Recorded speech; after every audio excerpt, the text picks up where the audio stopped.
The dust cloud rose behind the runaway carriage like a ghost chasing souls across the California desert. And Quinn Tucker knew without question that someone inside was either running from death or racing toward it.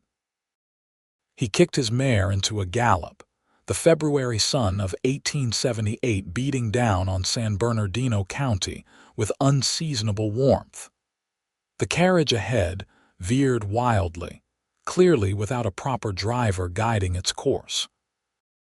Quinn had been heading back to his ranch after selling cattle in town when he spotted the chaos unfolding on the desert road. His instincts told him this was trouble, but his conscience would not let him ride away.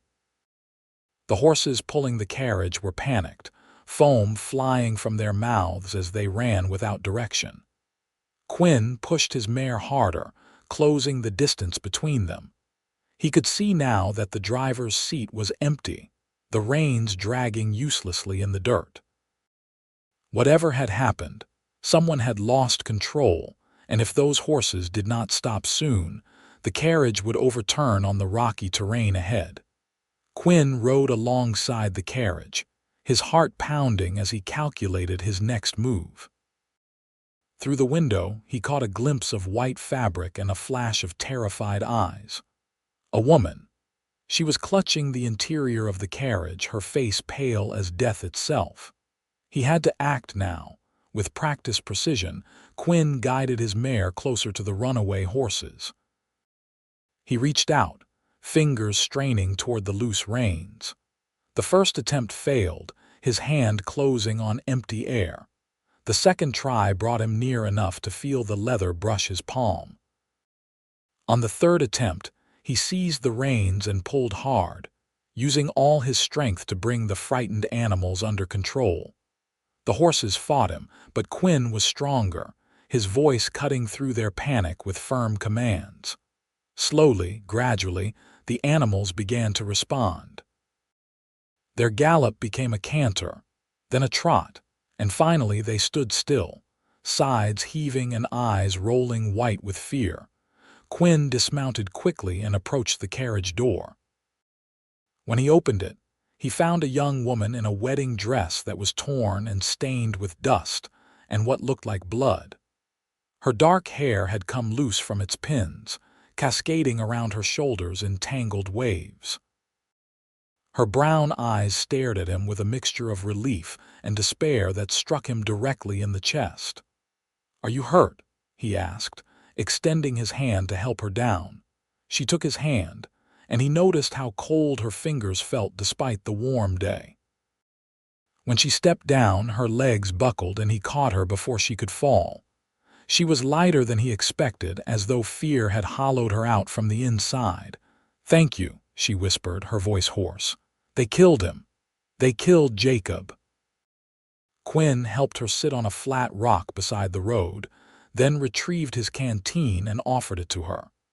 She drank gratefully, water spilling down her chin in her desperation. He waited patiently, scanning the horizon for any sign of whoever had done this. The desert stretched empty in all directions, offering no answers. "My name is Quinn Tucker," he said gently. "Can you tell me what happened?" The woman looked at him with eyes that seemed to hold 1,000 years of sorrow. "I am Theresa Caldwell. I was supposed to marry Jacob Morrison today in San Bernardino. We were traveling from Los Angeles when bandits attacked our party. They shot the drivers, killed Jacob right beside me. They took everything, but I managed to climb into the driver's seat and try to escape. Then the horses panicked and I fell back inside and could not reach the reins again." Quinn felt anger rise in his chest. Bandits had been a problem in San Bernardino County for years, but attacking a wedding party was particularly cruel.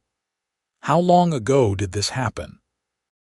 "Maybe an hour," Theresa said, her voice shaking. "I do not even know where I am now. Everything looks the same out here, all sand and rocks and dying things." "You are about 10 miles from San Bernardino," Quinn told her. "My ranch is closer, about 3 miles west. I can take you there, let you rest and clean up, Then we will ride into town and report this to the sheriff." Theresa looked down at her ruined wedding dress, her hands trembling as they touched the bloodstains. "This is Jacob's blood," she said quietly. "We were supposed to be married today. We were supposed to start our life together. He promised me a house in San Bernardino with a garden where I could grow roses. He said we would have children and build something good together. Now he is dead in the desert, and I am wearing his blood." The flatness in her voice concerned Quinn more than tears would have. This was a woman in shock, a woman who had watched her future die before her eyes. He knelt beside her, making sure she was looking at him when he spoke. "I am going to help you," he said firmly. "You are safe now. Nobody is going to hurt you anymore." Theresa studied his face for a long moment, and Quinn wondered what she saw there. He was 31 years old, weathered by years of working cattle under the California sun, with calloused hands and a scar along his jaw from a horse kick when he was younger. He had never been a handsome man by any measure, but he hoped his face showed honesty at least. "Why would you help me?" Theresa asked. "You do not know me." "Because it is the right thing to do," Quinn answered simply. "Because no woman should have to face what you faced today alone. Because I have a sister back in Texas, and I hope if she ever needed help, someone would do the same for her." Something flickered in Theresa's eyes, not quite hope, but perhaps the memory of what hope had once felt like. She nodded slowly. "All right. Thank you, Mr. Tucker." "Quinn," he corrected. "Just Quinn." He helped her onto his mare, then tied the carriage horses to his saddle and began leading them all toward his ranch. Theresa sat silently, swaying slightly with the horse's movement. Quinn kept glancing back at her, worried she might faint and fall, but she held on with surprising strength.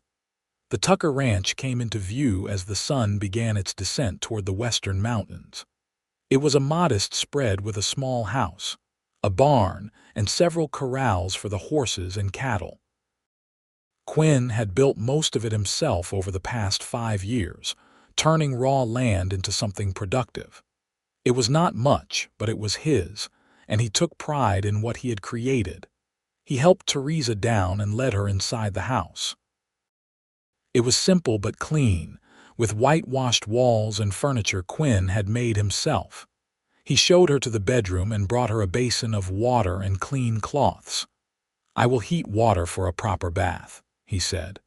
"There are some shirts and pants in the trunk that might fit you. They belonged to my sister before she went back to Texas. You cannot stay in that dress." Theresa looked at the wedding gown as though seeing it for the first time. Her fingers plucked at the torn lace absently. "I made this dress myself," she said. "Took me 6 months of sewing every night after work. I was so proud of it. Jacob said I looked like an angel when he saw me this morning." Quinn's throat tightened. "I am sorry for your loss. Are you?" Theresa looked up at him with those haunted eyes. "Everyone is always sorry.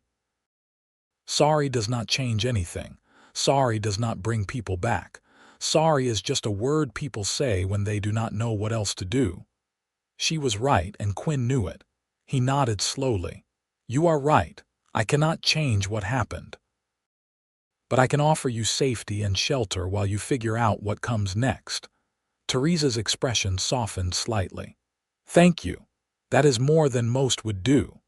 Quinn left her to wash and change, busying himself with heating water in the large pot over the fire. He kept his mind on practical tasks, trying not to think about the dead man lying somewhere in the desert or the bandits who had killed him. There would be time to deal with that, after he made sure Theresa was cared for. When the water was hot, he carried the heavy pot to the small bathing room and filled the copper tub. He knocked on the bedroom door to tell Theresa the bath was ready, then went outside to tend to the horses and give her privacy. The evening air was cooling rapidly, as it always did in the desert. Quinn removed the saddle from his mare and brushed her down, whispering soft words of praise for her performance today. The carriage horses were calmer now, and he led them to the water trough before settling them in the barn for the night. He was checking the fence line near the house when he heard it, a sound that made his blood run cold. Sobbing. Not the gentle crying of sadness, but the deep, wrenching sobs of someone whose soul was breaking apart. He stood frozen, unsure if he should go to her or respect her privacy.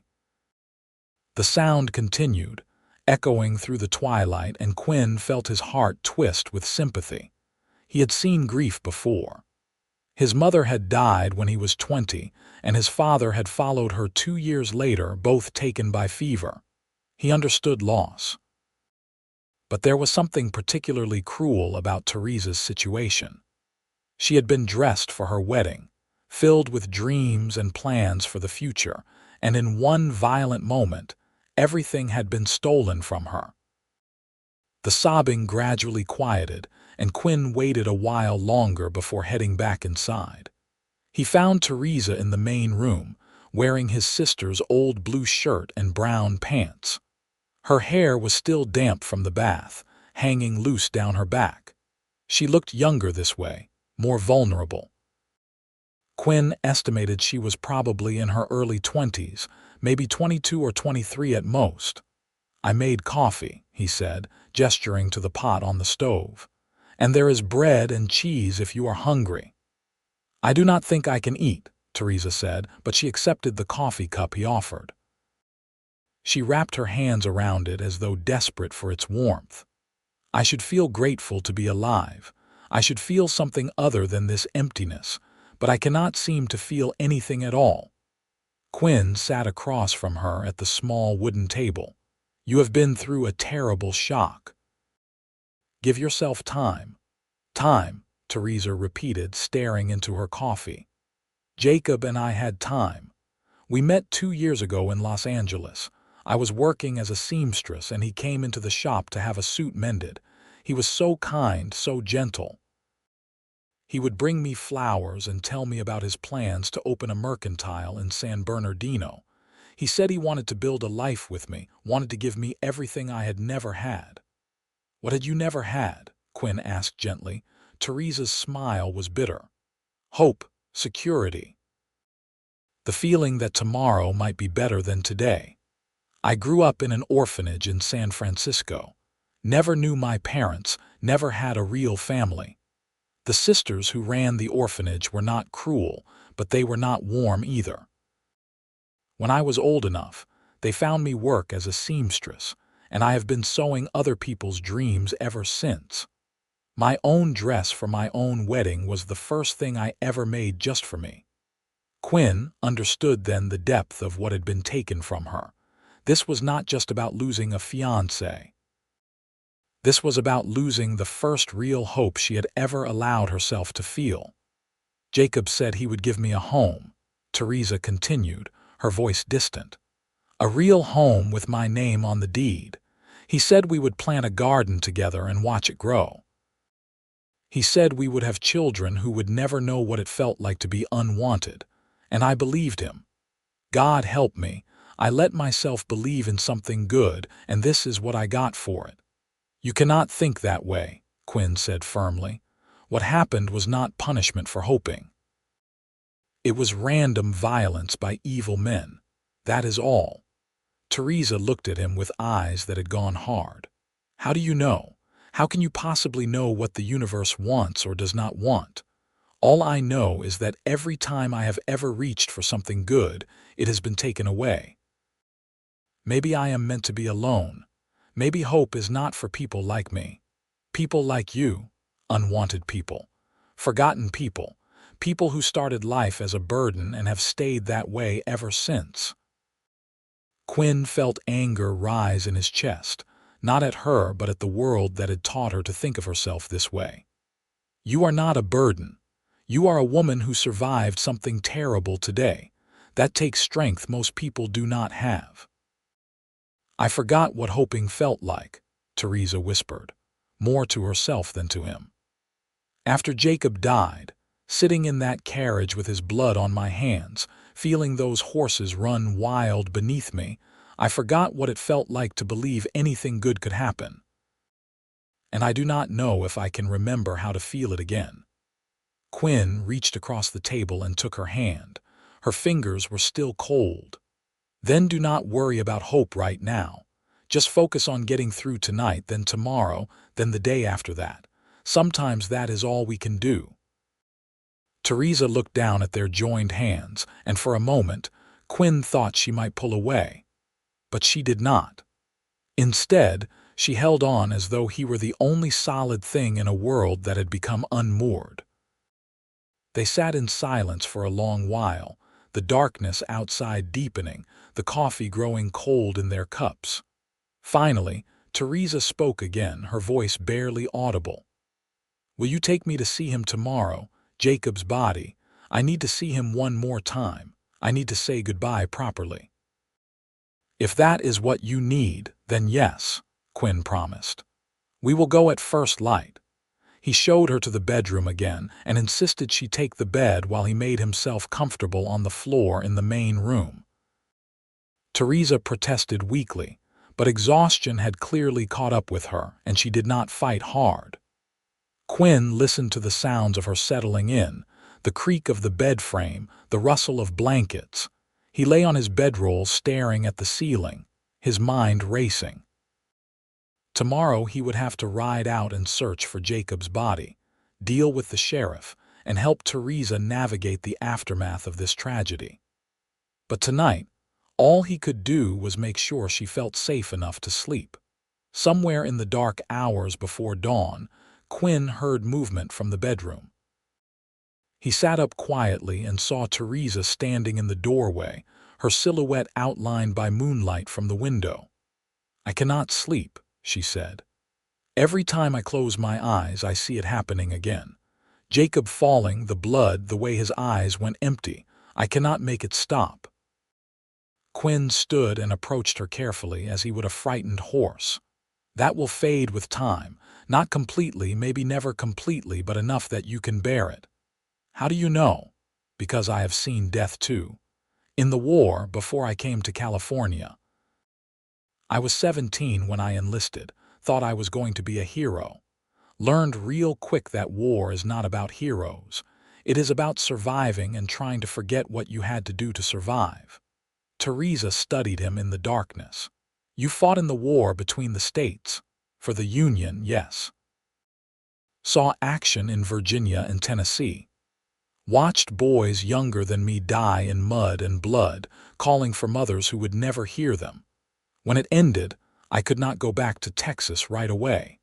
Everything reminded me of what I had lost, who I had been before. So I came west, found this land, built this ranch, tried to make something new. Did it work? Did you escape your ghosts?" Quinn considered lying but decided she deserved honesty. "No, they followed me here, but I learned to live with them.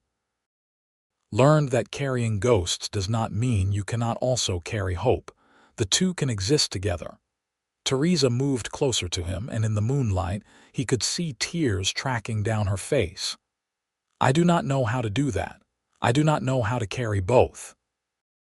"Then let me help you carry them until you figure it out." She collapsed against his chest, and Quinn wrapped his arms around her, holding her while she cried. He felt the warmth of her tears soaking through his shirt, and the way her body shook with grief.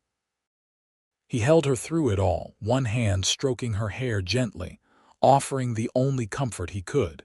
His presence and his promise that she was not alone. Eventually, her crying subsided and she pulled back slightly, looking up at him with swollen eyes. "I am sorry. You do not even know me, and I am falling apart on you." "You have nothing to apologize for," Quinn said firmly. "Grief does not follow rules of propriety. It comes when it comes, and all we can do is survive it." Theresa nodded, wiping her eyes with the back of her hand. "Will you sit with me?" "Just for a while. I do not want to be alone." Quinn led her back to the bedroom and sat in the chair near the window while she climbed into bed. He kept watch through the remaining hours of darkness, listening to her breathing gradually even out as sleep finally claimed her. He dozed fitfully himself, jerking awake at every sound, his protective instincts on high alert. Dawn came slowly, painting the desert in shades of pink and gold. Quinn made coffee and breakfast, the smell eventually drawing Theresa from the bedroom. She looked better in the morning light. Some color returned to her face, though her eyes still held that haunted quality. They ate quickly, neither speaking much. The task ahead of them was grim, and words felt inadequate. After breakfast, Quinn saddled 2 horses, and they rode out into the desert, retracing the path the runaway carriage had taken. It took 2 hours to find the attack site. They knew they were close when buzzards began circling overhead. Quinn felt his stomach turn, dreading what they would find. He glanced at Theresa, wondering if he should suggest she wait while he investigated, but her face was set with determination. The scene was worse than Quinn had imagined. 3 bodies lay scattered across the road. The wedding driver and his assistant were sprawled near the overturned wagon that had apparently been part of the wedding caravan. But it was the 3rd body that made Theresa gasp and slide from her horse. Jacob Morrison had been a handsome man. Quinn could see that even in death. He wore a fine suit that was now stained with blood from the bullet wound in his chest. His eyes were closed, and if not for the unnatural stillness and the blood, he might have been sleeping. Theresa knelt beside him, her hands hovering over his body as though afraid to touch him. "Jacob," she whispered. "Oh, Jacob, I am so sorry. I am so sorry I could not help you." Quinn dismounted and stood a respectful distance away, giving her space to grieve. He scanned the area, noting the tracks of multiple horses heading south toward Mexico. The bandits had taken everything of value and fled across the border, as they often did. The chances of catching them were slim to none. Theresa bent low over Jacob's body, whispering things Quinn could not hear. He saw her kiss Jacob's forehead gently, her tears falling onto the dead man's face. The intimacy of the moment made Quinn look away, feeling like an intruder on something sacred. After a long while, Theresa stood and walked back to Quinn. Her face was composed now, empty of tears. "We should take him to town. He deserves a proper burial," Quinn nodded. Together, they wrapped Jacob's body in a blanket Quinn had brought and secured it to one of the horses. They did the same for the driver and his assistant, though it took considerable effort and most of the morning. By the time they finished, the sun was high and merciless. The ride to San Bernardino was long and silent. Theresa sat rigid in her saddle, staring straight ahead, her expression blank. Quinn worried about her but did not press her to talk. Some grief was too deep for words. San Bernardino in 1878 was a growing town, benefiting from the railroad that had arrived a few years earlier. The streets were busy with wagons and pedestrians, and people stopped to stare as Quinn and Theresa rode through with their grim cargo. News traveled fast in a small town, and by the time they reached the sheriff's office, a crowd had gathered. Sheriff William Harrison was a competent man in his 50s with gray hair and sharp eyes. He listened to Theresa's account of the attack without interruption, occasionally making notes in a worn leather journal. When she finished, he sighed heavily. "This is the 3rd attack this month," Harrison said. "Same group, most likely. They hit travelers on isolated roads, take everything valuable, and flee to Mexico before we can organize a posse. I am sorry, Miss Caldwell. I wish I had better news for you, but the chances of catching these men are slim." "I do not care about catching them," Theresa said flatly. "I just want Jacob buried properly." "I will arrange that," the sheriff promised. "The town will cover the costs. It is the least we can do." He turned to Quinn. "Mr. Tucker, I appreciate you bringing them in. Not many would have taken the time." Quinn shrugged. "It was the right thing to do." Still, it speaks well of you." Harrison looked back at Theresa. "Miss Caldwell, do you have family we should contact? Anyone who should be notified?" "No," Theresa said. "No family. Jacob was going to be my family." The sheriff's expression softened. "What will you do now? Do you have means to support yourself?"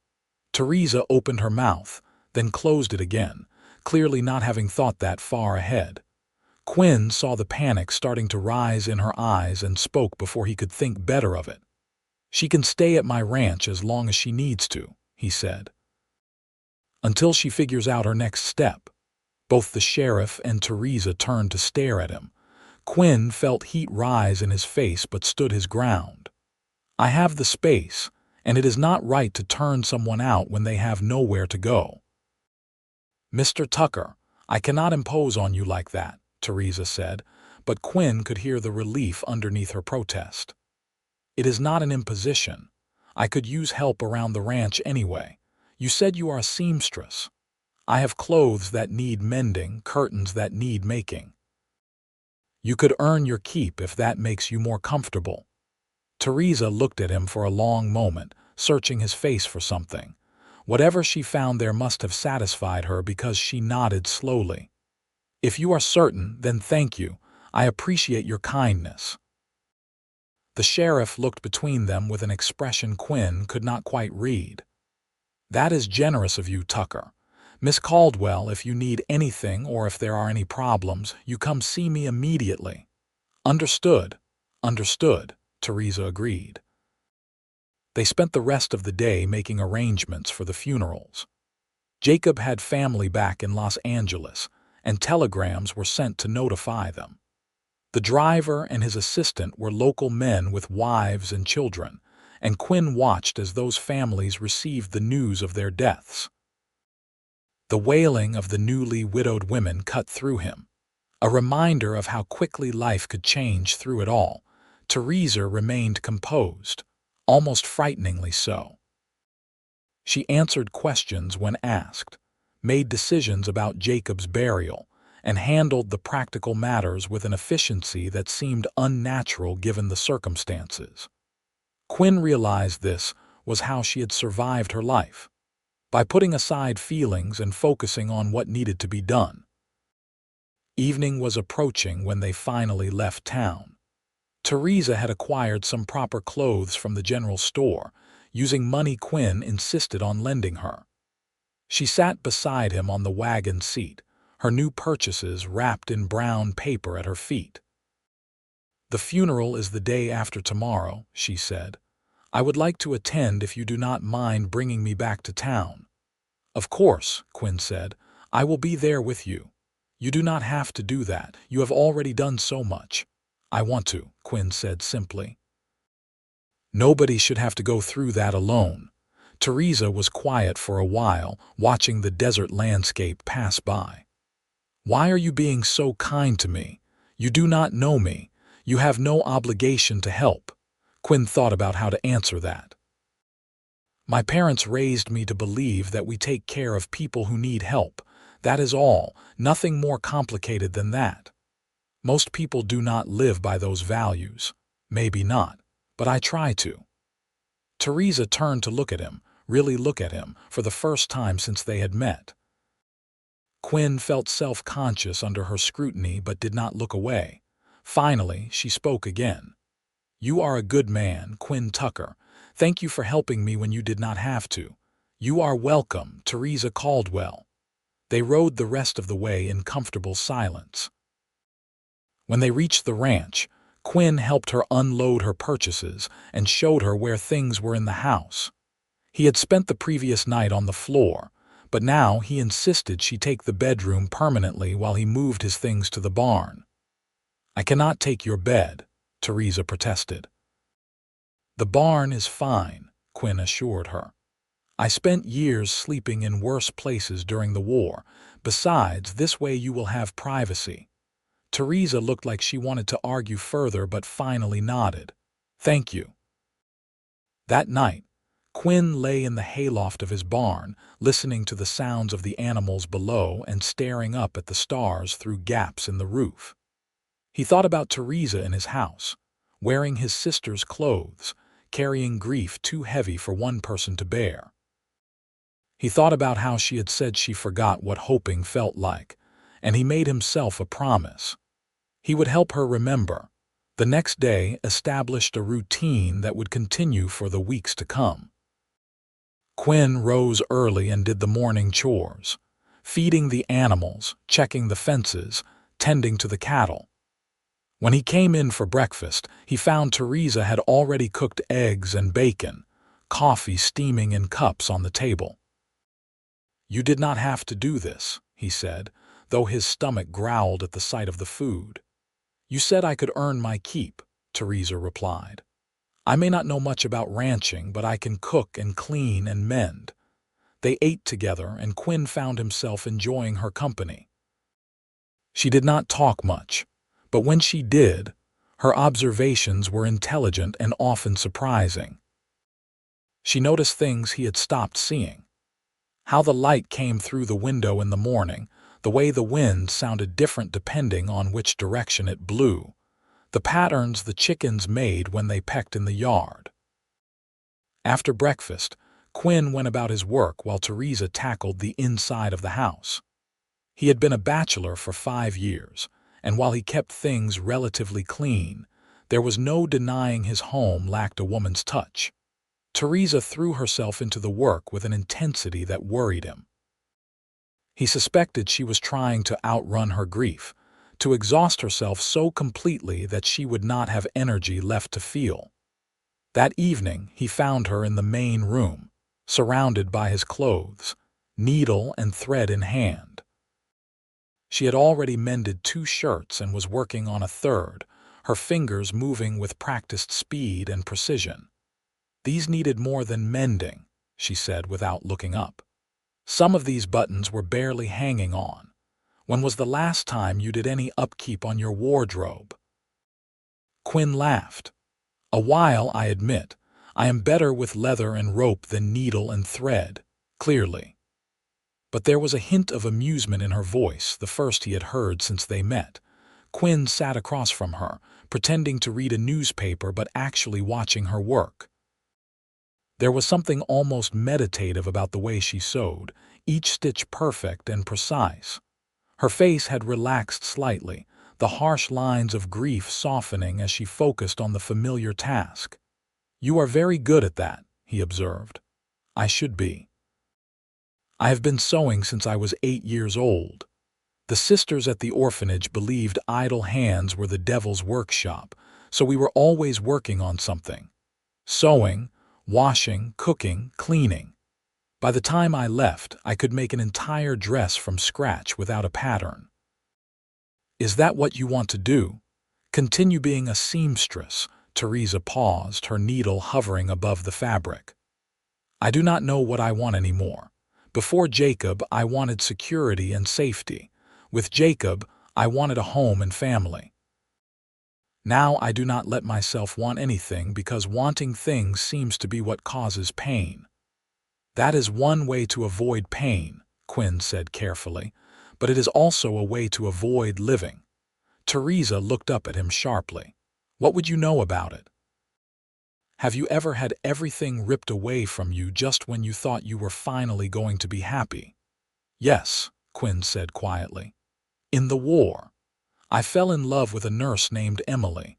We were going to marry after the war ended. She was beautiful and kind, and she made me believe I might survive all that death and horror. Then a cannonball hit the medical tent where she was working. She died instantly, along with 6 wounded soldiers she was treating." Theresa's expression softened. "I am sorry. I should not have assumed." "You did not know, but I understand what you are feeling. That anger at the universe, that sense that you are cursed somehow. I felt it too. For a long time I thought Emily's death was punishment for something, that I had not deserved happiness in the first place. What changed?" Quinn thought about that. "Time, mostly, and understanding that Emily would not have wanted me to stop living just because she died. She believed in making the most of every day because tomorrow was never guaranteed." Eventually, I realized the best way to honor her memory was to live the kind of life she would have wanted me to live. A good life. A useful life. Theresa returned her attention to the sewing. Jacob believed in building things, she said softly. He always said that tearing down was easy but building was hard, and hard things were worth doing. He wanted to build a store, a home, a family. He wanted to build a life. Her voice caught. Now he will never build anything again. But you can, Quinn said. You can build in his memory. You can take all those dreams he had and make some version of them real, even if it looks different than you planned. I do not know how. You do not have to know right now. Just take it day by day. That is all any of us can do. Theresa nodded slowly, her fingers resuming their work. They sat in companionable silence until full darkness fell and Theresa's eyes began to droop with exhaustion. Quinn sent her to bed and cleaned up the dishes, then headed out to the barn for his own rest. The next day was the funeral. Quinn dressed in his best clothes, a dark suit he had bought for town meetings but rarely wore. When Theresa emerged from the house, he was struck by how different she looked. She wore a simple black dress she had bought in town, her hair pulled back in a severe bun. The effect made her look older, harder, as though she had aged years in days. The funeral was held in the small church on the edge of San Bernardino. More people attended than Quinn expected, including several he recognized from town. Jacob Morrison had been well liked, it seemed, and his death had shocked the community. There were also the funerals for the two drivers, held simultaneously in recognition that they had died together. Quinn stood beside Theresa throughout the service, close enough to offer support, but not so close as to be improper. The preacher spoke about mercy and God's plan, words that seemed hollow given the circumstances. When it came time to view the bodies one last time, Theresa approached Jacob's coffin with her shoulders squared and her head high. Quinn watched from a distance as she placed her hand on the polished wood, her lips moving in silent words. She stood there for a long moment, then turned and walked back to Quinn without looking back. Her eyes were dry, her expression composed, but Quinn could see the muscle ticking in her jaw from how hard she was clenching her teeth. The burial took place in the town cemetery, a plot of land on a hill overlooking the valley. The wind picked up as they lowered the coffins into the ground, carrying dust and the smell of sage. Theresa remained still throughout, her hands folded in front of her, not crying, barely seeming to breathe. After the service, several people approached to offer condolences. Jacob's brother had arrived from Los Angeles that morning, a tall man with Jacob's same kind eyes. He took Theresa's hands in his. "Jacob wrote to me about you," he said. "He said you were the best thing that ever happened to him. I am sorry you were robbed of your future together." "So am I," Theresa said simply. Jacob's brother pressed an envelope into her hands. "Jacob had a life insurance policy. The money should go to you. He would have wanted you to have it." Theresa tried to refuse, but Jacob's brother insisted. "Please, let us do this for him. He loved you and he would want to know you were provided for." Finally, Theresa accepted the envelope, tears welling in her eyes for the first time that day. "Thank you. I will use it wisely. I promise." The crowd gradually dispersed, heading back to their homes and their lives. Quinn and Theresa were among the last to leave. As they walked back to the wagon, Theresa stopped suddenly and looked back at the fresh graves. "I do not know how to let him go," she said, her voice breaking. "I do not know how to say goodbye to the future we were supposed to have." Quinn moved closer, not touching her but near enough that she could feel his presence. "You do not have to let him go completely. You just have to find a way to carry him with you while still moving forward. The love you had was real. His dreams were real. Those things do not disappear just because he is gone." But how do I move forward? How do I wake up tomorrow and the day after that and keep going when everything I wanted is buried in that ground? You focus on the next breath, then the next step, then the next hour. You do not think about tomorrow or next week or next year. You just survive today, and then you do it again tomorrow. Eventually, it gets easier. Not easy, but easier. Theresa turned to him, tears streaming down her face now. Why does it hurt so much? We were only together 2 years. Why does it feel like losing him ripped out part of my soul? Because love does that, Quinn said gently. Real love changes us. It becomes part of who we are. When we lose it, we lose a piece of ourselves. But that does not mean we cannot grow new pieces, different pieces. We can become someone new, someone who carries both the love and the loss. Theresa wiped her eyes with the back of her hand. You are very wise for a cowboy. I have lived enough to learn a few things, most of them the hard way. They rode back to the ranch in silence. When they arrived, Theresa went directly to the bedroom and closed the door. Quinn heard her crying, muffled sobs that tore at his heart.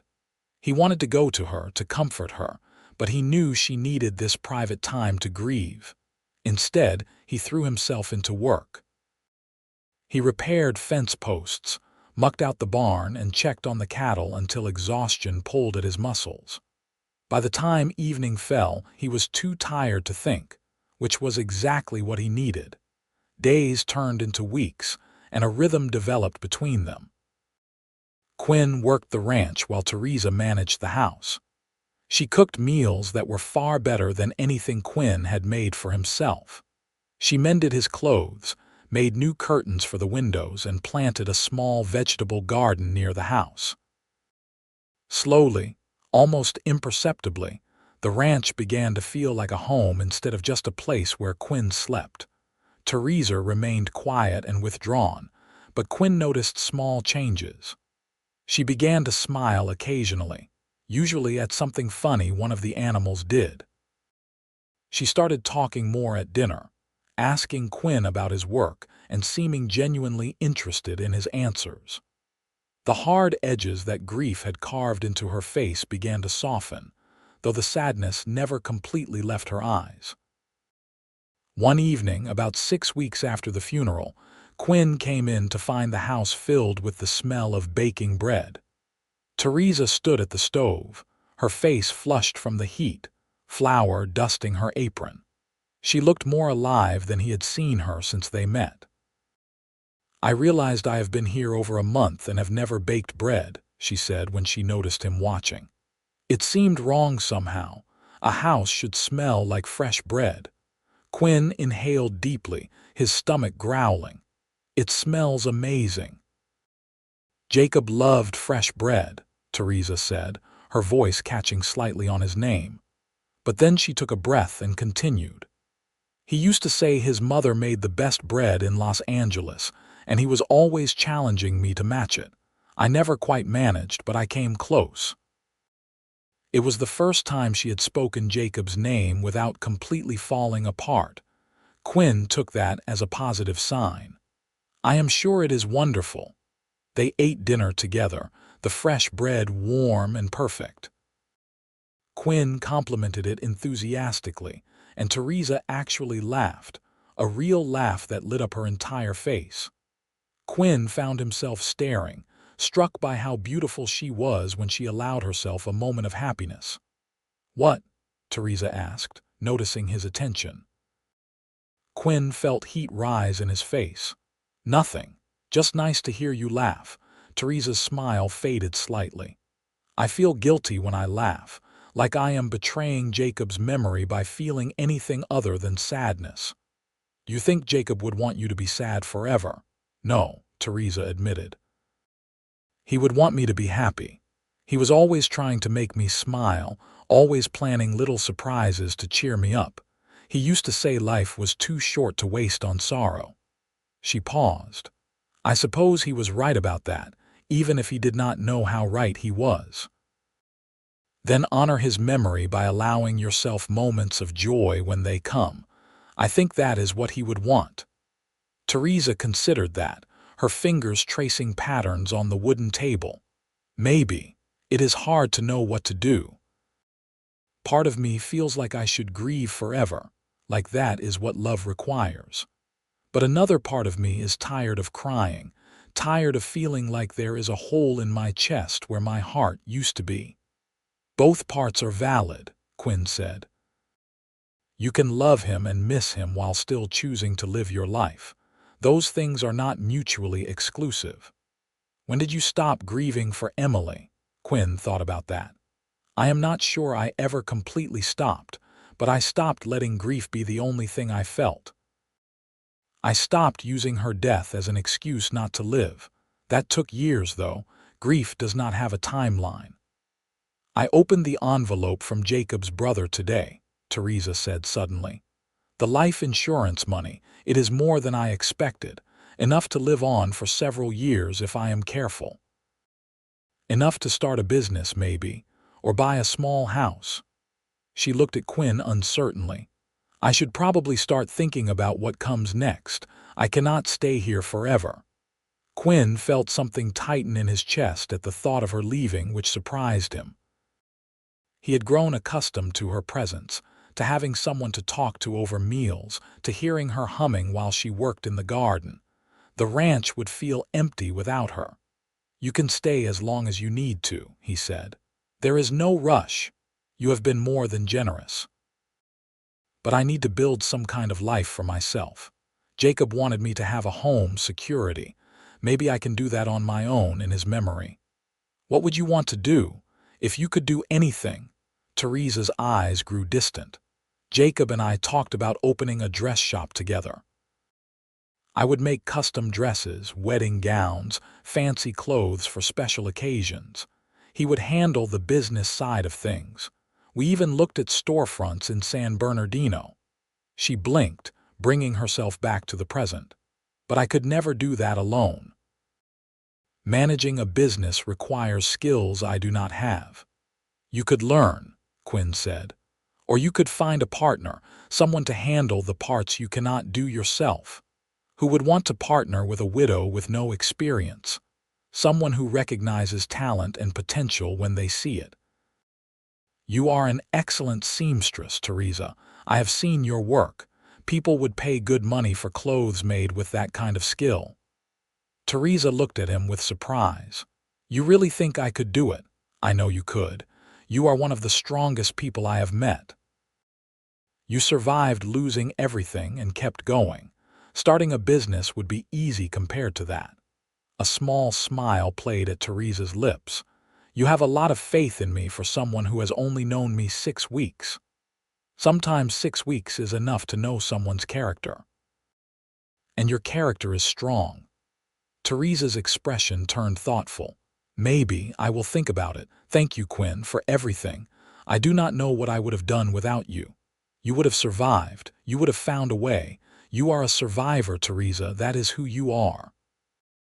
After dinner, Quinn headed out to the barn as usual, but something made him pause in the doorway.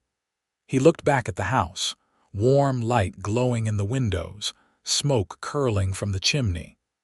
For the first time in years, his ranch felt like more than just a place to work and sleep.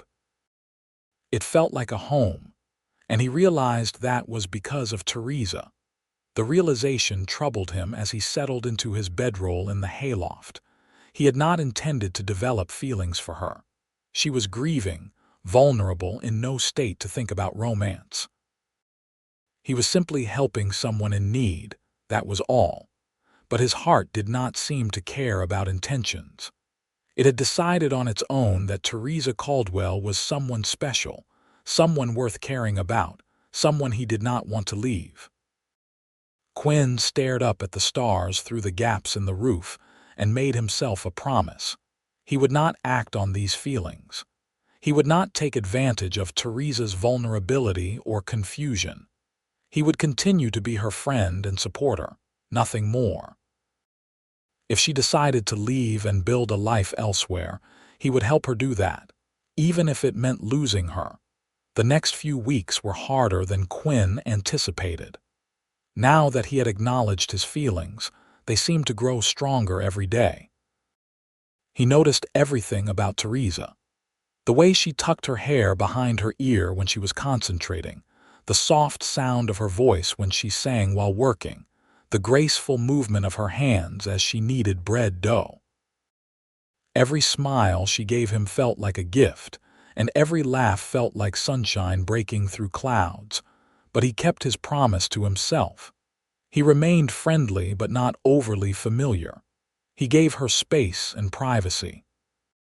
He never touched her except when absolutely necessary, and even then, he made sure his touches were brief and appropriate. He would not risk making her uncomfortable or pressuring her into something she was not ready for. Theresa, meanwhile, seemed to be emerging from her grief like a flower opening to the sun. She still had difficult days, times when Quinn found her staring into the distance with tears in her eyes. But more and more often, he saw glimpses of who she might have been before tragedy struck. Warm, curious, intelligent, with a quiet sense of humor that surprised him. She began taking walks around the ranch in the evenings, exploring the land and watching the sunsets. Sometimes Quinn joined her, and they would walk in companionable silence, no words needed. Other times she went alone, and Quinn respected her need for solitude. One evening, about 3 months after they met, Theresa returned from her walk with excitement in her eyes. "I have been thinking about what you said about the dress shop. I want to try it. I want to see if I can make it work." Quinn felt both happy for her and sad for himself. This was good news, the right step for her to take. But it meant she would be moving to town, building a life that did not include him. "That is wonderful," he said, meaning it despite his personal feelings. "What do you need to make it happen?" "I need to find a storefront, obviously. And I will need to buy fabric, sewing supplies, maybe hire someone to help with the heavy work. I have enough money from the insurance policy to get started, but I am scared, Quinn. I have never done anything like this before." "You can do it," Quinn assured her, "and I will help however I can." Theresa smiled at him, and Quinn felt his heart skip. Would you help me find a location and negotiate a lease? I have no idea how to do those things." "Of course. We can ride into San Bernardino tomorrow and start looking." They spent the next several days investigating possible locations for the dress shop. San Bernardino was growing rapidly, with new businesses opening regularly. They looked at several empty storefronts, discussing the merits and drawbacks of each location. Finally, they found a small shop on a corner with good light from large windows. It had living quarters in the back, which would allow Theresa to live and work in the same place. The rent was reasonable, and the owner was willing to negotiate terms favorable to a new business. Quinn helped Theresa review the lease agreement, using knowledge he had gained from buying his own land. They negotiated minor changes to the contract, and within a week, Theresa had signed the papers. She was now the proprietor of Caldwell Custom Dressmaking. The excitement in her eyes as she hung the sign above the door made Quinn's chest ache with bittersweet emotion. He was genuinely happy for her, proud of her courage in pursuing this dream.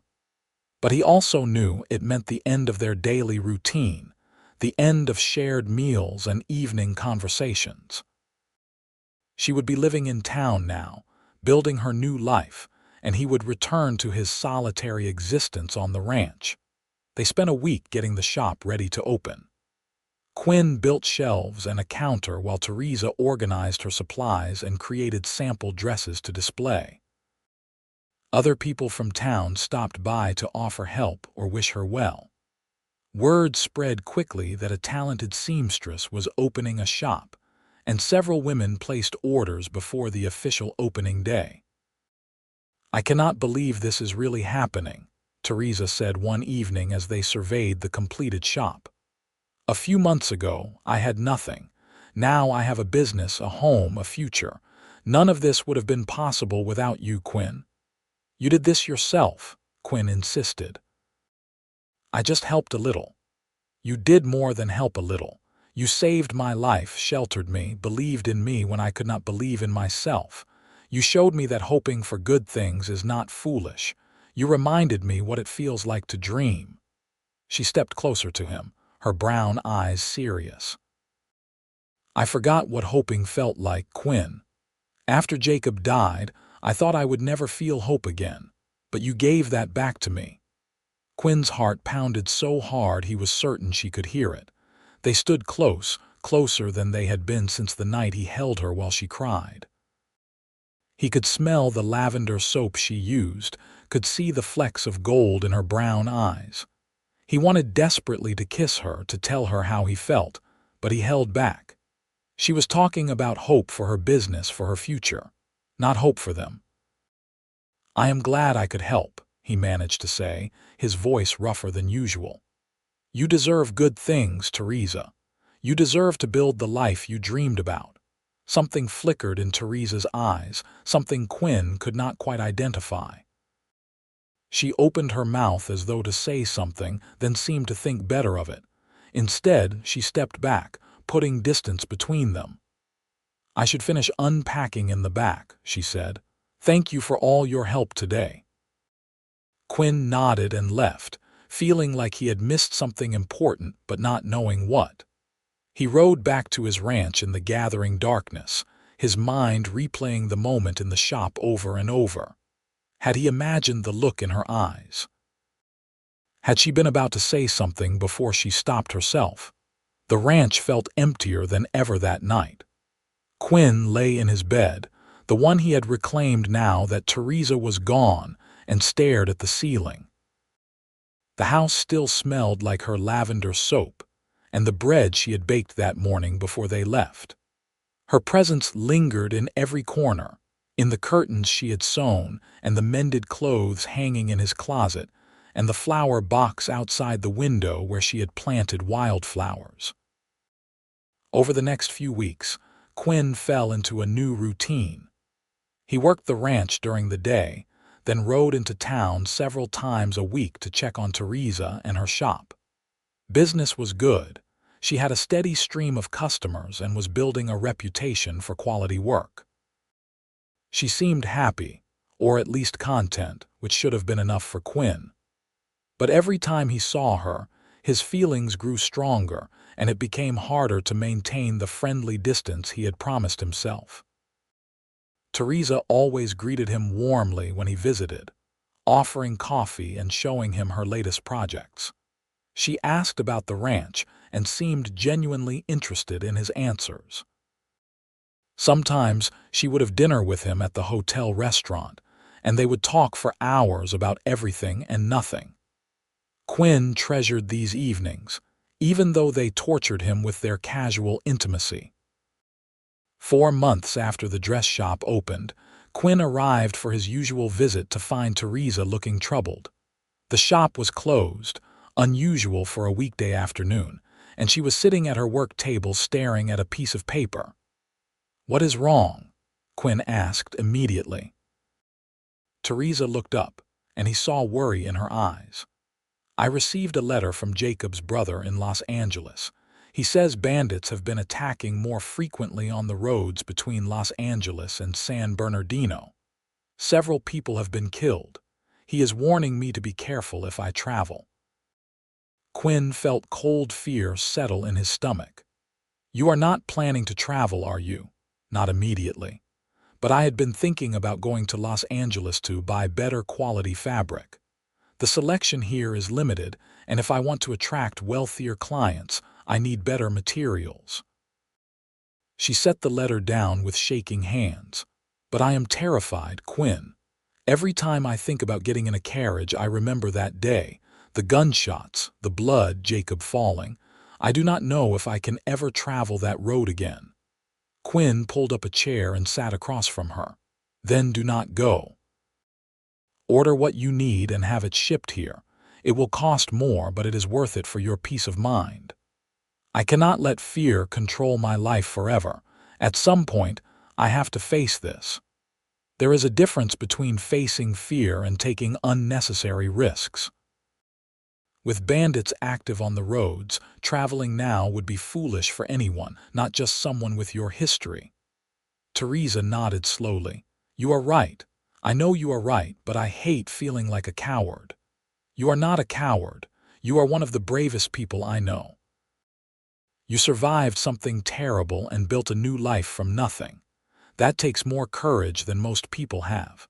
Theresa looked at him with an expression Quinn could not quite read. Why are you always so kind to me? Why do you always know exactly what to say? Because I care about you, Quinn said before he could stop himself. The words hung in the air between them, heavy with unspoken meaning. You care about me, Theresa repeated slowly, as though testing how the words sounded. As a friend, this was the moment.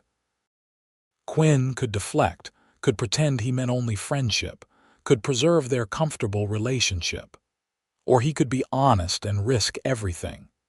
He looked at Theresa, at her beautiful face and her eyes that had learned to hope again, and he decided to take the risk. I care about you as more than a friend, he said quietly. I have for a while now. I did not say anything because I did not want to pressure you or take advantage while you were grieving, but I cannot keep pretending I only feel friendship when it is so much more than that. Theresa's eyes widened. Quinn, You do not have to say anything, Quinn interrupted quickly. I know you are still healing from losing Jacob. I know you might never feel the same way about me. I just needed you to know how I feel. That is all. Theresa stood and walked to the window, her back to Quinn. He waited, his heart pounding, unsure whether he had just made the biggest mistake of his life. Finally, she spoke, her voice barely above a whisper. I have been so confused. These past few months with you have been some of the best of my life, despite everything. You make me laugh, you make me think, you make me feel safe. When I am with you, I do not feel like damaged goods or a widow or someone to be pitied. I just feel like myself. She turned to face him, tears in her eyes. But I feel guilty for feeling this way. Jacob has only been gone 7 months. What kind of person moves on that quickly? What kind of person falls for someone else when the man she was supposed to marry is barely cold in his grave? Quinn stood and moved toward her, stopping just out of reach. The kind of person who is alive and allowed to keep living. Jacob is gone, Theresa. Nothing you do or do not do will change that. You can honor his memory while still opening your heart to new possibilities. But what if I am not ready? What if I am just confused and vulnerable and you are being kind? Then we take it slow. We do not rush anything. We just see what develops naturally without pressure or expectations. Theresa wiped her eyes. What if I hurt you? What if I cannot give you what you deserve? That is a risk I am willing to take. You are worth the risk, Theresa. She studied his face for a long moment, and Quinn saw the war happening behind her eyes. Fear versus hope, guilt versus desire, the past versus the future. Finally, she took a step toward him, closing the distance between them. I care about you too, she said softly. More than I should, more than I thought possible this soon. When you visit, the whole day feels brighter. When you leave, I count the hours until you come back. I look for excuses to touch your hand or stand close to you. I dream about you at night, she laughed shakily. I have been terrified you would figure out how I feel and think I was terrible for it. Quinn felt like his heart might burst from his chest. You are not terrible. You are human. We both are. So what do we do now? Whatever feels right. No rush, no rules, just following where our hearts lead us. Theresa nodded slowly, then did something that surprised them both. She stepped forward and wrapped her arms around Quinn's waist, resting her head against his chest. Quinn held her carefully as though she were made of glass, feeling the warmth of her body against his. Thank you, she whispered. For what? For being patient, for understanding, for helping me remember what hoping feels like. They stood like that for a long time, holding each other in the afternoon light. It was not a passionate embrace, but it felt more intimate than any kiss Quinn had experienced. It was comfort and connection, promise and possibility. When they finally pulled apart, Theresa smiled up at him, a real smile that reached her eyes. "Would you like to stay for dinner? I could cook something here in the back room." "I would like that very much." They spent the evening together, cooking side by side in the small kitchen area behind the shop.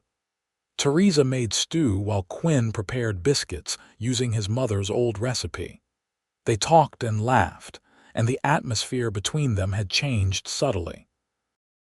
The tension that had been building for weeks had released, replaced by a comfortable ease that came from honesty. After dinner, Quinn prepared to leave. He stood at the door, hat in hand, not wanting the evening to end but knowing he needed to get back to the ranch. Theresa walked him to the door and they stood close, neither quite ready to say goodbye. "Can I see you tomorrow?" Quinn asked. "I would like that. Maybe we could have lunch at the hotel. It is a date." Theresa smiled at the word. "Yes, I suppose it is." Quinn started to leave, then turned back. "Theresa, I want you to know I am not trying to replace Jacob. I could never do that, and I would never want to. What you had with him was real and important. I am just hoping we can build something new together, something different but equally real." Theresa's eyes filled with tears, but they were good tears this time. "That is exactly what I needed to hear. Thank you, Quinn." He tipped his hat to her and left, climbing onto his horse with a heart lighter than it had been in months.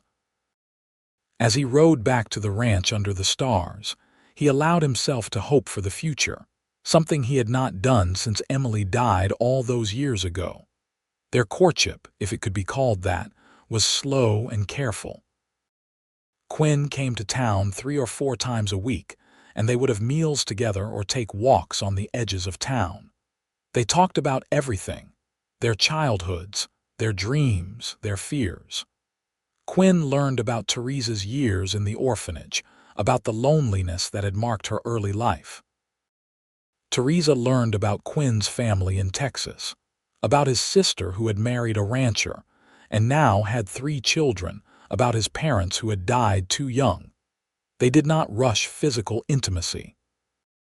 Sometimes they held hands while walking, and occasionally Quinn would kiss her forehead in goodbye, but they both seemed to understand that Theresa needed time to reconcile her feelings. Quinn never pushed for more, content to let their relationship develop at whatever pace felt comfortable for her. The dress shop continued to thrive. Theresa's reputation spread beyond San Bernardino, and she began receiving orders from women in Los Angeles and even as far as San Francisco. She hired a young woman named Margaret to help with basic sewing tasks, which freed Theresa to focus on the more complex custom work. Quinn watched her grow in confidence, watched her become more sure of herself and her abilities. The haunted look that had marked her face when they first met faded, replaced by a quiet contentment. She smiled more easily now, laughed more often. She was becoming the woman she might have been if tragedy had not touched her life. 6 months into their courtship, nearly a year after they had first met, Quinn invited Theresa to visit the ranch for Sunday dinner. She had not been back since moving to town, and Quinn was nervous about how she would react to returning to the place where she had begun her healing. Theresa arrived in the early afternoon, driving herself in a small buggy she had purchased for business purposes. Quinn helped her down, noticing how her hands trembled slightly. She was nervous too. "Everything looks different somehow," she said, looking around the ranch. "Bigger maybe. Or maybe I am just seeing it with new eyes." "You were in a dark place when you were here before," Quinn said. "That changes how you see things." They walked around the property together, Quinn showing her improvements he had made and plans he had for expanding the operation. Theresa seemed to relax as they walked, her natural curiosity overtaking her nervousness. She asked intelligent questions about the cattle and the horses, about how Quinn managed everything on his own. "I have been thinking about hiring help," Quinn admitted. "The ranch is getting bigger and there is more work than one man can handle, but I have been hesitant to bring someone else in. I got used to the solitude, I suppose." "You are not solitary anymore," Theresa pointed out. "You have me now." The simple statement filled Quinn with warmth. "Yes, I do." They had dinner inside the house, and Quinn noticed how Theresa's presence transformed the space. She had decorated this house once, had made it feel like a home, and being here with her now felt right in a way Quinn could not quite articulate. After dinner, they sat on the porch watching the sun set over the mountains. Theresa was quiet, and Quinn could tell she was thinking deeply about something. "What is on your mind?" he asked. Theresa took a breath. "I have been thinking about Jacob a lot lately. About what he would think of us, of you and me together, and I realized something. Jacob loved me, truly loved me, and because he loved me, he would want me to be happy. He would not want me to spend the rest of my life alone, mourning him. He would want me to live fully and love deeply." She turned to look at Quinn, her eyes bright in the fading light. "I think he would approve of you. I think he would be glad I found someone kind and good, someone who treats me well and makes me feel valued. I think he would give us his blessing." Quinn took her hand, threading his fingers through hers. "I hope so. I want to honor his memory, not diminish it." "You do honor it, by being who you are, by treating me the way you do. Jacob wanted me to be with someone who respected me as an equal, who supported my dreams. You do all of that and more." "I love you, Theresa," Quinn said, the words coming easily because they were true.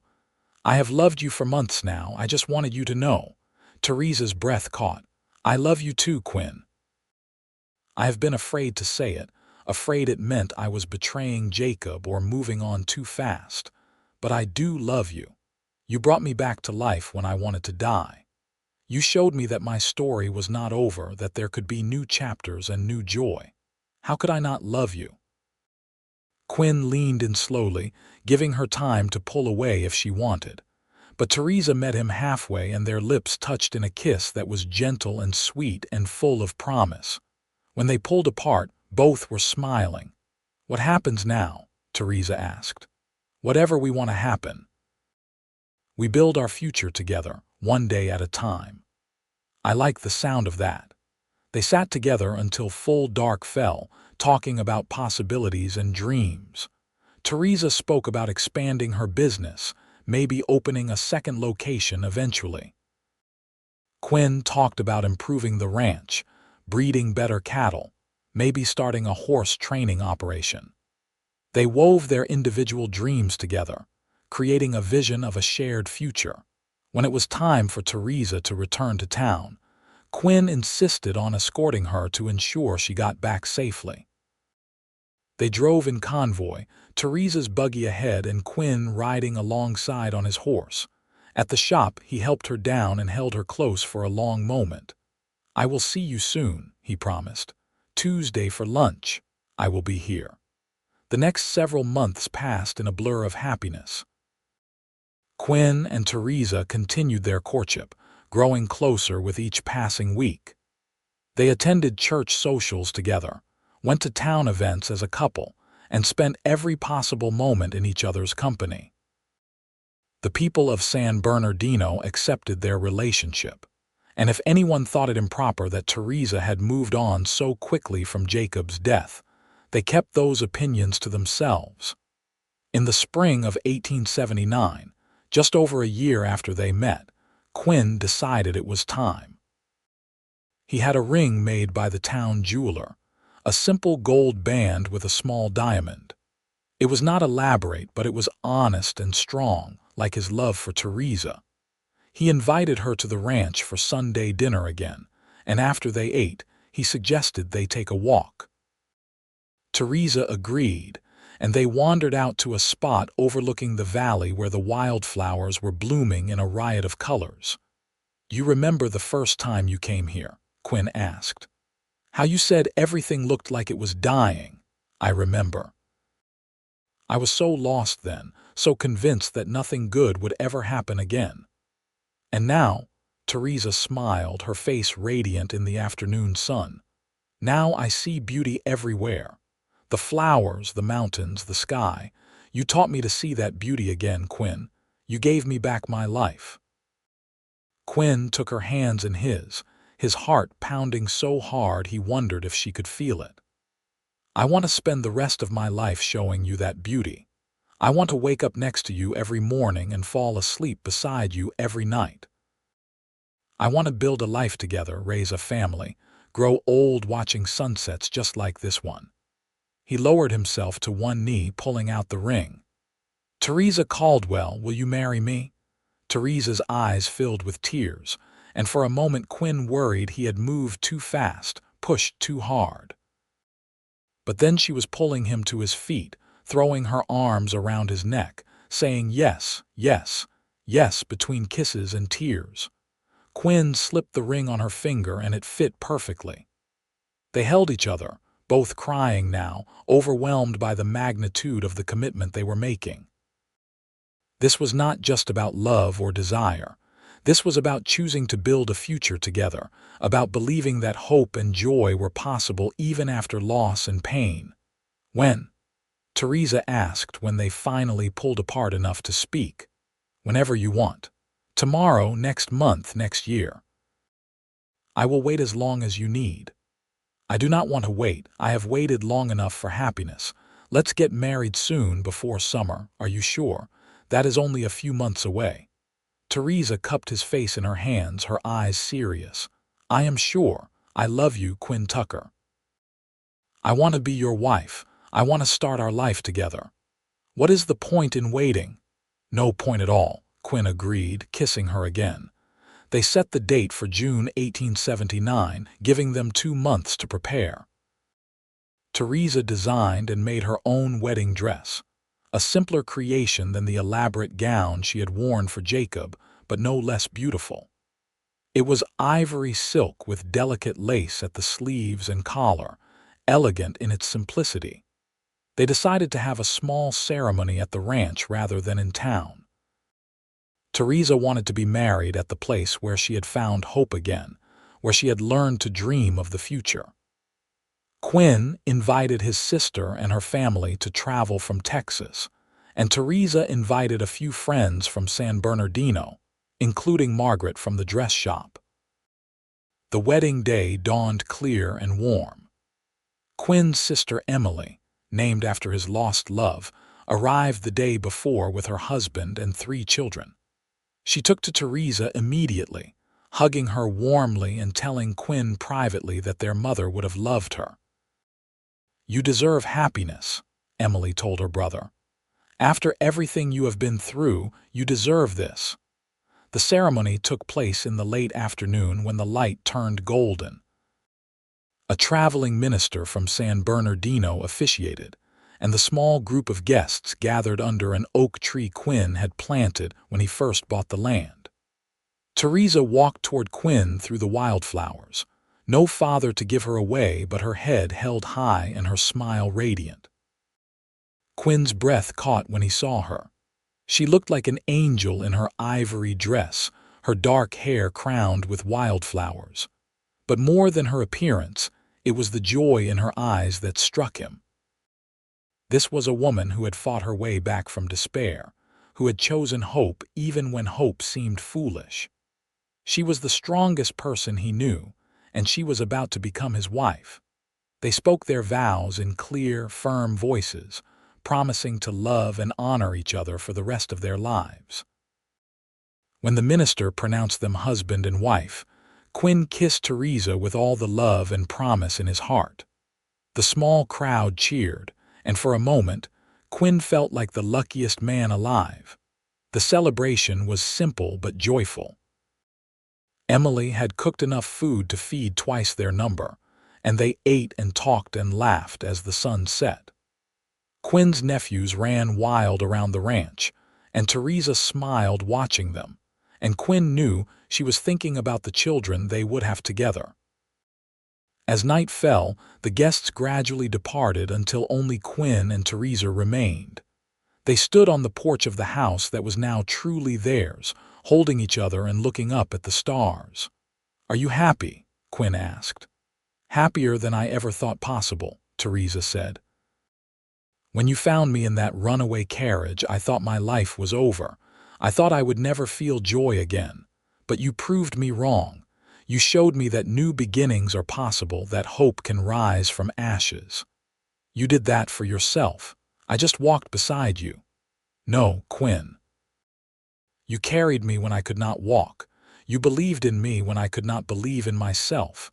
You gave me back my dreams." She looked up at him, her eyes shining with love. "I forgot what hoping felt like, but you helped me remember. You will never know what that means to me." Quinn kissed her softly. "I think I do, because you did the same for me. I was living, but I was not really alive. You changed that. You made me remember what it feels like to care about someone, to dream about the future, to believe in tomorrow." They went inside together, beginning the first night of their married life. And though neither of them could forget the losses they had endured or the pain they had survived, they chose to focus on the love they had found and the future they would build together. The years that followed were good ones. Theresa continued running her dress shop, expanding it into one of the most successful businesses in San Bernardino. Quinn hired help for the ranch and began breeding horses as well as cattle, building a reputation for quality stock. Together, they prospered in ways neither had dreamed possible. In the spring of 1880, Theresa gave birth to their first child, a son they named Jacob in honor of the man who had wanted to give Theresa the world. It was Theresa's idea, and Quinn understood what it meant. She was honoring her past while embracing her future. Young Jacob Tucker had his father's steady nature and his mother's bright eyes, and he was loved fiercely by both parents. 2 years later, a daughter arrived, whom they named Emily Rose after Quinn's lost love and Theresa's favorite flower. She was a spirited child with her mother's determination and her father's kind heart. As their family grew, Quinn and Theresa often talked about how unexpected their life had become. Neither could have imagined on that dusty road where they first met that they would end up here, building a life together, raising children, creating the home and family they had both dreamed of. One evening, when their children were in bed and the house was quiet, Quinn found Theresa on the porch watching the sunset. He wrapped his arms around her from behind, and she leaned into his embrace with the ease of long familiarity. "What are you thinking about?" he asked. "About hope," Theresa said. "About how I almost lost it completely, about how you helped me find it again. You found it yourself. You just needed to remember where to look." Theresa turned in his arms to face him. "I have been thinking about that day you found me, about how different everything would be if you had ridden past, instead of stopping to help. I would have died in that carriage, Quinn. Either the horses would have crashed and killed me, or I would have given up and let despair finish what the bandits started. You saved my life in every way a person can be saved. You saved mine too. I was existing, going through the motions, but I was not truly living. You changed that. You reminded me what it feels like to love and be loved. Do you ever wonder what Jacob would think? About us, about our life together, about his namesake sleeping in the next room?" Quinn considered that. "I think he would be happy for you. Any man who truly loved you would want you to be happy, even if it meant moving on with someone else. Love does not end with death, but neither does life. We honor him by living fully, by being happy, by raising our son to know his name and the love that inspired it." Theresa nodded, tears in her eyes but smiling. "That is what I think too. I will always carry Jacob in my heart, just as you will always carry Emily. But we carry each other too, and our children, and all the love we have built together. There is room for all of it."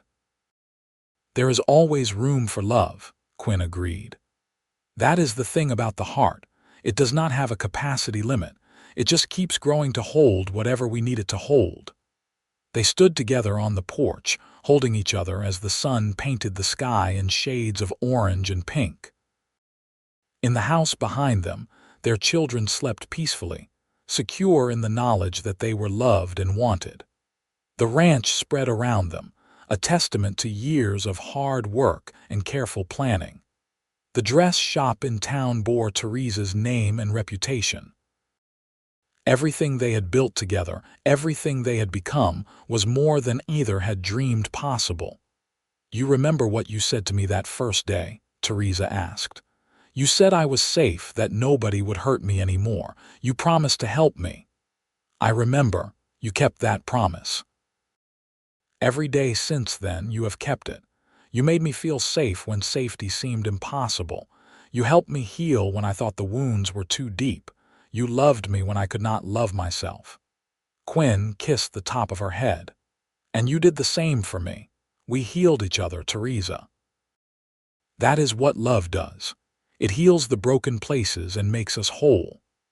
As darkness fell, they went inside together, checking on their sleeping children before retiring to their own bed.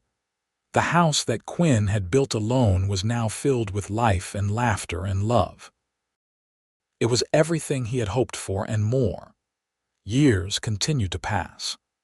Their family grew with the addition of 2 more children, a daughter named Margaret Rose in 1883, and a son named William after the sheriff who had been kind to Theresa in her darkest hour, born in 1885. The dress shop flourished, eventually expanding to a second location in Los Angeles managed by Theresa's longtime assistant Margaret, who had become a skilled dressmaker in her own right. Quinn's ranch became known throughout California for producing quality cattle and horses. He hired several hands to help with the work, and the operation grew beyond his initial modest dreams. He and Theresa were not wealthy by Eastern standards, but they were comfortable and secure, which was all they had ever wanted. They remained active in the San Bernardino community, attending church regularly and participating in town events. They were known as a solid couple, devoted to each other and their children. Those who remembered the tragic circumstances of how they met marveled at what they had built together. As their children grew, Quinn and Theresa made sure they knew their history. Young Jacob, named for the man his mother had lost, understood from an early age that his name carried significance. Theresa told him stories about the kind man who had wanted to give her the world, and Jacob grew up determined to honor that legacy through his own actions. Emily learned about her namesake as well, the brave nurse who had died serving others during the war. She inherited her father's desire to help those in need, and eventually became a teacher in San Bernardino, educating children whose families had come west seeking new opportunities. In 1890, when Quinn was 43 and Theresa was 35, they celebrated their 11th wedding anniversary. Their children ranged in age from 10 to 5, all healthy and happy. The ranch was thriving, and the dress shop had become an institution in San Bernardino. They marked the occasion with a family dinner, and then sent the children to spend the night with Quinn's sister Emily, who lived in town with her own family. Alone together for the first time in weeks, Quinn and Theresa took a walk to the spot where he had proposed all those years ago. The wildflowers were blooming again as they did every spring, carpeting the hillside in color. They sat together on a blanket, watching the sun set just as they had on their wedding day. 11 years, Theresa mused. It feels like yesterday and a lifetime ago all at once. Do you have any regrets? Quinn asked, though he thought he knew the answer. Not a single one. Sadness for what was lost, yes. Jacob deserved to live a full life, but no regrets about the life we have built together. You gave me everything I dreamed of and more." "We gave each other everything," Quinn corrected. "This is not my achievement or yours. It is ours." Theresa leaned her head on his shoulder. "Do you remember when I told you I forgot what hoping felt like? That day at your ranch after the funeral, I remember. You looked so lost, so convinced that good things were not for you." "I was convinced of that. I had spent my whole life believing I was not worthy of happiness, that I was meant to be alone. Losing Jacob seemed to confirm that belief, but you challenged it. You insisted I deserved good things, deserved hope and dreams and love. You would not let me give up. Because I could see who you really were, even when you could not. I saw your strength and your courage and your capacity for love. I saw the woman you would become if given half a chance." Theresa sat up and looked at him directly. "I want our children to understand what you did for me. I want them to know that hope is not foolish, that believing in good things is not naive. I want them to grow up understanding that love can heal even the deepest wounds, that new beginnings are always possible, that yesterday's losses do not have to define tomorrow's joy." "They will understand," Quinn assured her, "because we will show them through how we live. Children learn more from what they see than what they are told. Then, let's make sure they see parents who love each other, who work together, who face challenges with courage and faith. Let's show them that hope is always worth holding on to, even when the world tries to steal it away." Quinn pulled her close, kissing her with all the passion and tenderness of 11 years of marriage. "That is exactly what we will do, today, tomorrow, and every day after that. We will live lives worthy of the second chance we were given." As darkness fell and stars began to appear, Quinn and Theresa lay on their blanket looking up at the vast sky. They talked about their children's futures, about improvements they wanted to make to the ranch and shop, about dreams they still hoped to achieve. But mostly they simply enjoyed being together, two people who had found each other in the midst of tragedy and built something beautiful from the broken pieces. The years continued to unfold, bringing both challenges and joys. There were difficult times, as there always are in any life. Droughts threatened the ranch, economic downturns affected the dress shop, childhood illnesses frightened them with their severity. But Quinn and Theresa faced everything together, their partnership strong enough to weather whatever storms came their way. Their children grew into fine adults who carried forward the values their parents had instilled. Young Jacob became a rancher like his father, taking over operations as Quinn aged. He married a school teacher from San Francisco and gave Quinn and Theresa their first grandchildren. Emily continued teaching and eventually opened a school for children, whose families could not afford traditional education. Margaret Rose followed her mother into the dressmaking business, bringing modern designs while maintaining the quality craftsmanship that had made Caldwell custom dressmaking famous. William became a sheriff like the man he was named for, committed to protecting others as his mother had once needed protection. As Quinn and Theresa aged, they spent more time at the ranch and less managing their businesses. They passed long afternoons on the porch, watching their grandchildren play in the yard where their own children had once run wild. They told stories about the early days, about how they met and fell in love, about building their life together from nothing. On their 25th wedding anniversary in 1904, their children organized a celebration that brought together everyone whose lives had been touched by Quinn and Theresa's story. The sheriff who had helped Theresa after the attack, now retired but still sharp, gave a toast about courage and resilience. Margaret, the first employee of the dress shop, spoke about Theresa's kindness and business acumen. Quinn's sister Emily, visiting from Texas with her own grown children, talked about how proud their parents would have been of the life Quinn had built. But it was young Jacob, now 24 years old and starting his own family, who gave the most moving speech. He talked about growing up knowing he was named for a man his mother had loved, about learning that carrying someone's name meant honoring their memory through your actions. He spoke about the love his parents had shown each other and their children, about the security and hope that love had created. "My parents taught me that hope is not foolish," Jacob said, his voice steady. "They taught me that believing in good things, even after experiencing terrible things, is not naive but courageous. My mother forgot what hoping felt like, but my father helped her remember. And together, they built a life that proved hope was worth holding on to. They taught all of us that lesson, and it is one we will carry forward to our own children." Theresa cried during the speech, and Quinn held her hand tightly, both of them overwhelmed by the love surrounding them.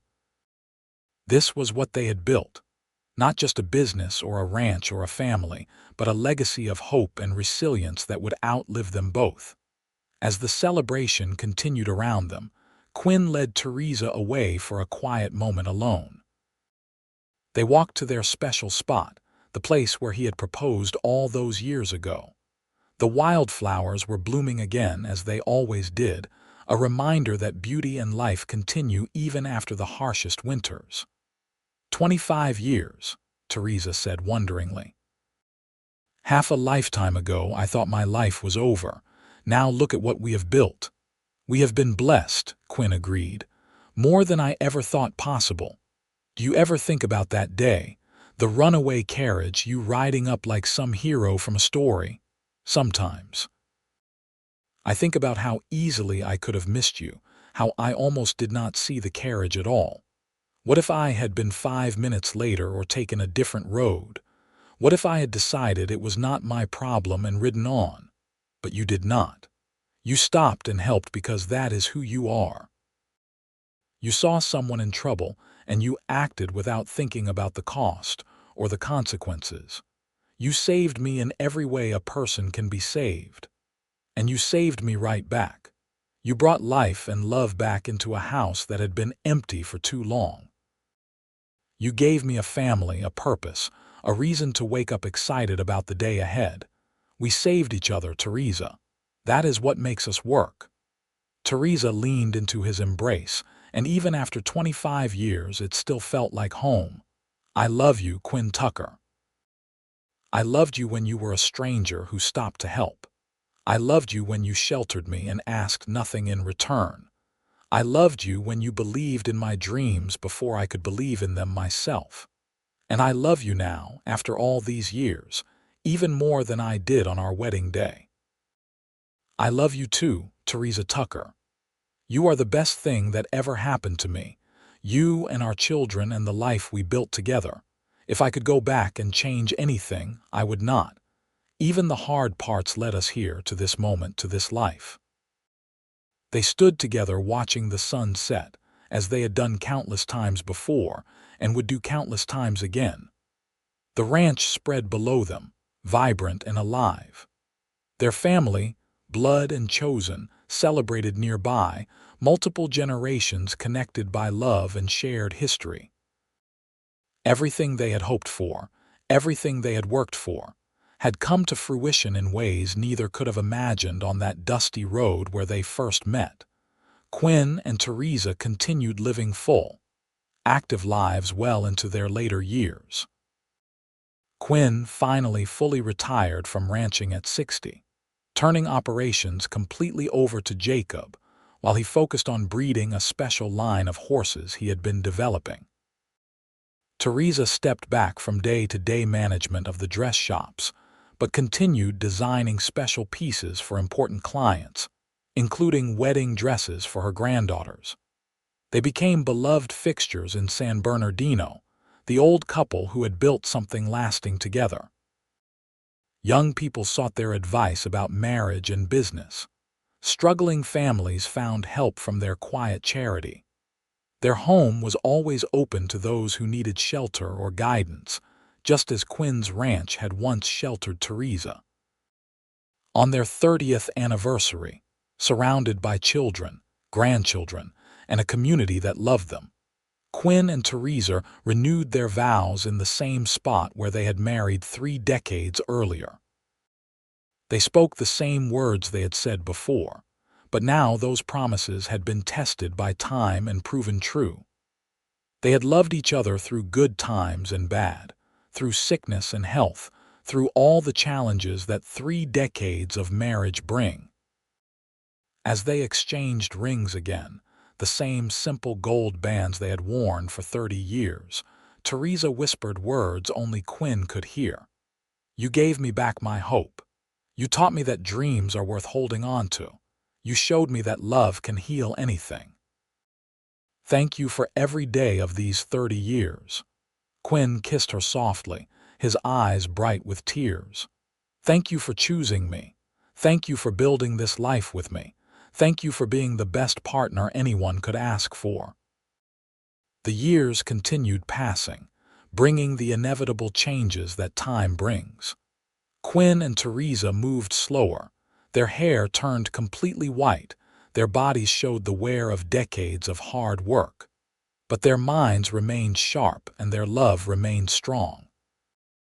They still took their evening walks, still sat on the porch watching sunsets, still held hands and shared dreams. In the winter of 1910, when Quinn was 63 and Theresa was 58, they sat together on their porch wrapped in blankets against the cold. Their children were all settled with families of their own. Their businesses were thriving under new management. Their grandchildren were growing into fine adults. Everything they had built together was secure and flourishing. "You ever think about what might have been?" Theresa asked suddenly. "If Jacob had lived, if the bandits had never attacked, do you wonder about that other life I might have had?" Quinn considered the question carefully. "Sometimes, but not with regret. Jacob loved you and wanted you to be happy. I like to think that somewhere, somehow, he knows you found that happiness. Maybe it looked different than what you planned together, but it was real and good." "I think he would have liked you," Theresa said. "You are both good men who believed in building things and making the world a little better. In a way, by marrying you, I honored what Jacob and I had planned. I built a home, raised a family, created something lasting. The details were different, but the dream was the same. And you honored his memory by living fully, by choosing hope over despair, by building a life worth living. That is the greatest tribute you could give him." Theresa smiled, reaching over to take Quinn's hand. Even through their gloves, the touch was familiar and comforting. "When we are very old and our time comes, I want you to know that I am grateful for every moment we have had together. Even the hard times, even the struggles. All of it was worth it because we faced it together." "We have many years left," Quinn said, though they both knew that time was not infinite. "But when that day comes, I will say the same. You made my life complete in ways I never thought possible. I am the luckiest man alive because you chose to share your life with me." They sat in comfortable silence as the winter sun set early, painting the sky in shades of purple and gold. Inside the house, the fire crackled warmly. Their children would be arriving soon for Sunday dinner, bringing grandchildren and laughter and life. Tomorrow would bring new challenges and new joys, and Quinn and Theresa would face them together, as they always had. The story of how a cowboy sheltered a bride who spoke of dreams, who said she forgot what hoping felt like, had become family legend. It was told at gatherings and passed down through generations. Young people heard it and understood that hope could survive even the darkest times, that love could bloom in unexpected places, that second chances were real. Quinn and Theresa lived the truth of that story every day for the rest of their lives. They proved that tragedy did not have to define a person, that loss could lead to new beginnings, that hope was always worth holding on to. Their love story, born from violence and grief, became a testament to resilience and the healing power of human connection. They lived into old age together, eventually becoming great-grandparents and watching their legacy spread across California and beyond. When Quinn finally passed away peacefully in his sleep at 76, Theresa grieved but did not break. She had learned long ago how to carry loss while still embracing life. She lived 3 more years, remaining active and engaged, before joining Quinn in the cemetery on the hill overlooking San Bernardino. They were buried side by side under a simple stone that read, "Quinn and Theresa Tucker. They taught us that hope never dies, it only waits to be remembered." Beside it was another stone, smaller but equally respected, that marked Jacob Morrison's grave. Theresa had moved his remains to the family plot years earlier, fulfilling her promise that he would be remembered and honored. The dress shops continued operating for decades under family management, becoming institutions in their communities. The ranch stayed in the Tucker family for generations, each succeeding generation adding their own improvements while maintaining the foundation Quinn and Theresa had built. The legacy they created touched countless lives, showing people that suffering did not have to be the end of the story, that new chapters could be written even after the most devastating losses. Their children and grandchildren told their story often, making sure it was never forgotten. They spoke of a young woman in a blood-stained wedding dress who had forgotten what hope felt like, and a cowboy who helped her remember. They told of love built slowly and carefully from the ruins of tragedy, of dreams that evolved but never died, of a partnership that proved stronger than any challenge, and always, the message was the same. Hope is worth holding on to, even when everything seems lost. Love can heal the deepest wounds. Second chances are real. New beginnings are always possible. These truths, lived out through Quinn and Theresa's long life together, became the greatest gift they gave to those who came after them. The wildflowers still bloom every spring on that hillside where Quinn proposed, where they renewed their vows, where they spent countless evenings watching sunsets and dreaming about the future. The ranch house still stands, maintained by family members who understand they are guardians of something precious. The dress shop building in San Bernardino still bears Theresa's name above the door, a reminder of the woman who built something lasting from nothing. But the real legacy is not in buildings or businesses, or even in the children and grandchildren who carry their blood. The real legacy is in the lesson they taught by living their lives fully and well. That hope never truly dies. It only waits for someone brave enough to remember what it feels like and hold on to it with both hands. Quinn and Theresa held on to hope together, and in doing so, they built something that would outlast them both, a story of love and resilience that would inspire generations to come. And so their story ends not with death but with legacy, not with loss but with continuation, not with forgetting but with remembering. The cowboy who sheltered a bride, the woman who forgot what hoping felt like, and the man who helped her remember, the love that bloomed from tragedy and grew into something beautiful and lasting. This is their story, complete and whole, a testament to the enduring power of hope and the healing nature of love, passed down so that others might remember. Even in our darkest moments, hope waits for us to remember what it feels like, and love stands ready to help us find our way home.